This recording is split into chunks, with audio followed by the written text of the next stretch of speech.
स्वागत। आज हम इम्तियाज अली की फिल्म तमाशा पर थोड़ी गहराई से बात कर रहे हैं। हाँ, रणबीर कपूर और दीपिका पादुकोण की फिल्म। जी।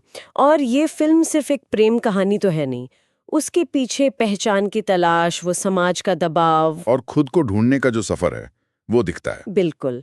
हमारे पास जो जानकारी है वो इसकी कहानी, किरदारों की, मतलब जो पढ़ते हैं हाँ हाँ, और जो मुख्य विचार हैं उन्हें समझने में मदद करती है, जैसे बचपन के सपने और बड़े होने की असलियत का टकराना। सही। तो हमारा मकसद यही है कि इस कहानी के जरिए आत्मखोज की इस थोड़ी उलझी हुई सी यात्रा को समझें। बिल्कुल। और ये देखना बड़ा दिलचस्प है कि कैसे फिल्म उस आम अनुभव को दिखाती है जहाँ लोग मतलब समाज में फिट होने के लिए है ना, हाँ वो मुखौटे पहन लेते हैं, हाँ, अपनी असलियत छिपा लेते हैं और धीरे धीरे वो भूल ही जाते हैं कि असली चेहरा कौन सा था। सही कहा, एक तरह का एग्जिस्टेंशियल क्राइसिस जैसा आपने कहा। हाँ भाई। तो कहानी शुरू होती है शिमला से। हम्म एक छोटा लड़का है वेद। हम्म वो एक बूढ़े कहानीकार से कहानियां सुनता है, रामायण, महाभारत, रोमियो जूलियट, मतलब दुनिया भर की कहानियां। और वो बच्चा उन कहानियों में एकदम खो जाता है। हाँ बिल्कुल। उसे लगता है कि अरे जिंदगी भी इतनी ही मतलब नाटकीय, इतनी दिलचस्प होनी चाहिए। बचपन का भोलापन। वही। और यही उसके मन में वो कहानीकार बनने की इच्छा जगती है।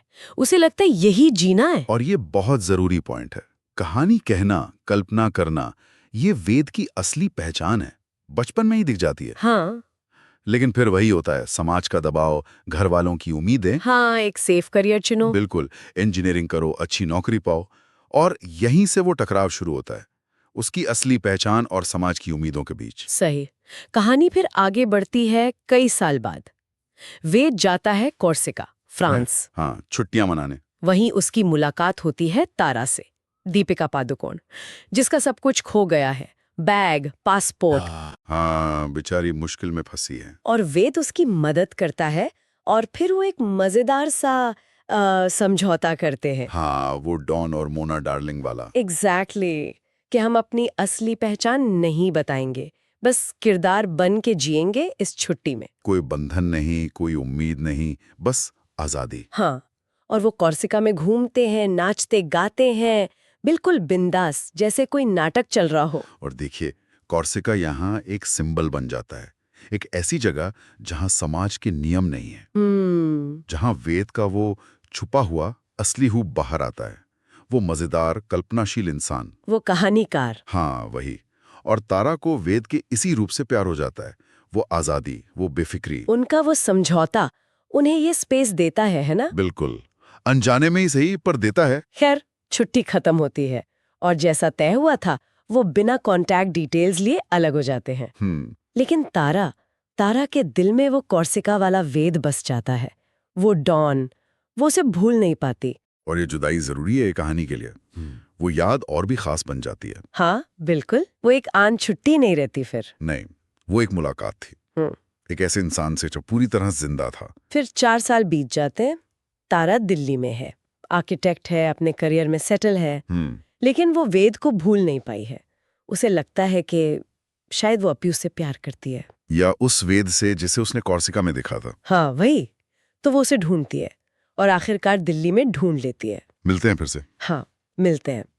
डेटिंग शुरू होती है, कॉफी, डिनर, बातें, सब नॉर्मल। लेकिन तारा को जल्दी एहसास होता है कि ये वेद तो वो ही नहीं। हाँ, मतलब दिल्ली वाला वेद कॉर्सिका वाले डॉन से बिल्कुल अलग है। जमीन आसमान का फर्क। ये वेद एक मतलब सीरियस सा कॉर्पोरेट बंदा है, प्रोडक्ट मैनेजर, जिसकी बातें ऑफिस, टारगेट, डेडलाइन के आसपास घूमती हैं। हाँ, सुबह 9 से 5 वाला, नियमों में बंधा हुआ, रोबोट जैसा। जो वेद ने अपनी रोज की जिंदगी के लिए पहन रखा है, शायद वो खुद भी भूल गया है असली चेहरे को। हाँ, ये पहचान बनाम समाज वाली बात। बिल्कुल। सिस्टम आपको एक जैसा बनाने की कोशिश करता है, प्रिडिक्टेबल। और तारा ये बर्दाश्त नहीं कर पाती। वो तो उस कॉर्सिका वाले वेद की तलाश में थी। तो वो हिम्मत करके वेद से कहती है कि मैं तुमसे प्यार करती हूँ, लेकिन इस वेद से नहीं। ओहो, ये तो बहुत बड़ी बात कह दी उसने। हाँ, वो कहती है मैं उस डॉन से मिली थी कॉर्सिका में, वो आजाद रूह। ये तुम तो नकली लगते हो, किसी और की नकल कर रहे हो। बाप रे, वेद के लिए तो ये बिल्कुल जैसे किसी ने उसकी पूरी जिंदगी को, उसकी सारी मेहनत को नकार दिया हो। वो टूट जाता है, कंफ्यूज्ड, उसे समझ ही नहीं आता कि तारा क्या कह रही है, क्योंकि उसके लिए तो यही असली जिंदगी थी, यही सफलता थी। जिसके लिए उसने अपने सपने छोड़े थे। हाँ। और यहाँ तारा अनजाने में ही सही एक कैटलिस्ट बन जाती है। आईना दिखा देती है, बिल्कुल। उसके दोहरेपन का आईना। हाँ। और ये सिर्फ प्यार का मामला नहीं है, ये ऑथेंटिसिटी का सवाल है, प्रामाणिकता का। कि क्या हम वही जी रहे हैं जो हम असल में हैं? एग्जैक्टली।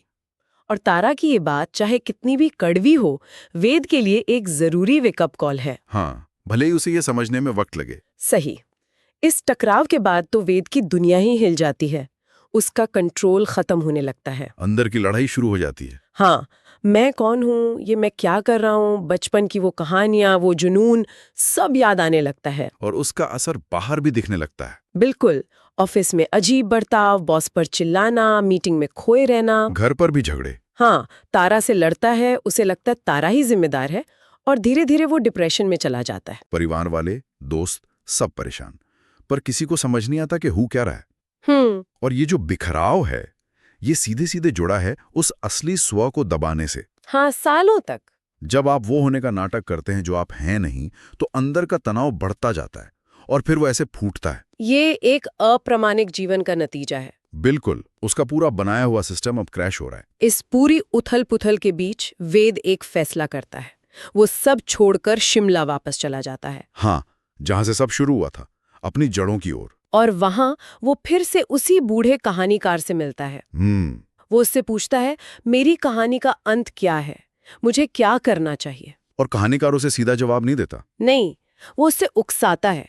कहता है, अपनी कहानी मुझे क्यों सुना रहा है, दुनिया को सुना, हीरो तो तू खुद है। क्या बात है। और वहीं उन कहानियों को फिर से जीते हुए वेद को समझ आता है, उसे आईना दिखता है। हाँ। कि उसकी असली पहचान तो हमेशा से कहानीकार की थी, कलाकार की, लेकिन वो समाज को खुश करने के चक्कर में एक मुखौटा पहनकर जी रहा था। हाँ, एक नीरस, उबाऊ रूटीन में फंस गया था।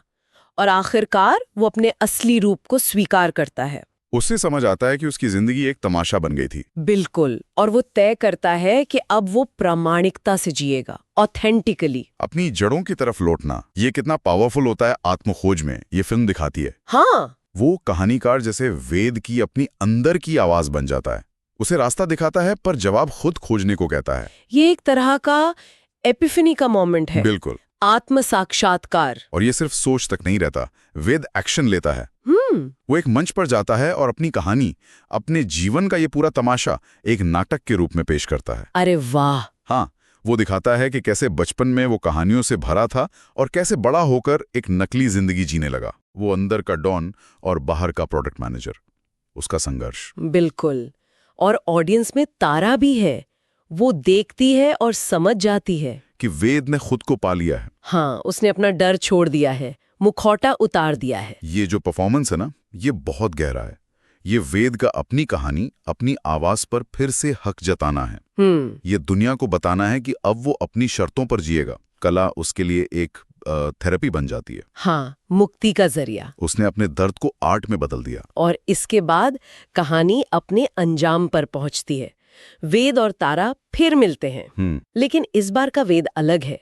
ये वही वेद है जिससे तारा को कॉर्सिका में प्यार हुआ था, असली वाला। हाँ, बिना मुखौटे के, आत्मविश्वासी, क्रिएटिव, आजाद। और उनके प्यार को एक नई शुरुआत मिलती है, इस बार सच्ची वाली। बिल्कुल। तो निष्कर्ष यही है ना कि सच्चा रिश्ता, खासकर प्यार, वो सिर्फ प्रामाणिकता पर ही टिक सकता है। जब तक वो मुखौटा था, तारा कनेक्ट नहीं कर पा रही थी। हाँ, क्योंकि वो असली वेद नहीं था।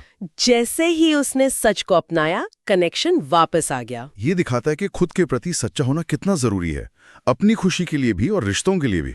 बिल्कुल अनिवार्य है। तो कुल मिलाकर तमाशा के जो मुख्य विषय हैं वो काफी गहरे हैं। अपनी पहचान और समाज की उम्मीदों का संघर्ष, वो मुखौटे जो हम पहन लेते हैं, प्यार कैसे कभी कभी आईना बन जाता है, और जिंदगी को ही एक कहानी या तमाशे की तरह देखना। हाँ, जिसमें हम सब किरदार निभा रहे हैं। बिल्कुल। और अगर इसे और छोटा करें तो मूल संदेश यही है, अपनी अंदर की आवाज सुनो, अपनी पहचान के हिसाब से जियो, समाज के हिसाब से नहीं। हाँ, असली खुशी, असली प्यार तभी मिलेगा जब हम खुद के प्रति सच्चे होने की हिम्मत करेंगे, चाहे रास्ता मुश्किल ही क्यों ना हो। सही बात। तो तमाशा सिर्फ एक फिल्म नहीं है, ये एक यात्रा है, आत्मखोज की, अपने अंदर के बच्चे को जगाने की। और अपनी सच्चाई को अपनाकर जीने की। हाँ, प्रामाणिकता के जरिए प्यार और सार्थकता पाने की। ये कई लोगों को अपनी कहानी जैसी लग सकती है। बिल्कुल। और जाते जाते एक सवाल छोड़ जाते हैं सोचने के लिए। अगर हमारा समाज, हमारी परवरिश, हमारा सिस्टम हमें जाने अनजाने मुखौटे पहनने को मजबूर करता है, हाँ, तो क्या अपनी असली पहचान खोजना हमेशा सिस्टम से टकराना ही होगा, एक संघर्ष ही होगा? अच्छा सवाल है। या क्या सिस्टम के अंदर रहते हुए भी प्रामाणिक रहना मुमकिन है, या हमेशा ढांचे को चुनौती देनी पड़ेगी? इस पे सोचना पड़ेगा। सोचने के लिए काफी कुछ है।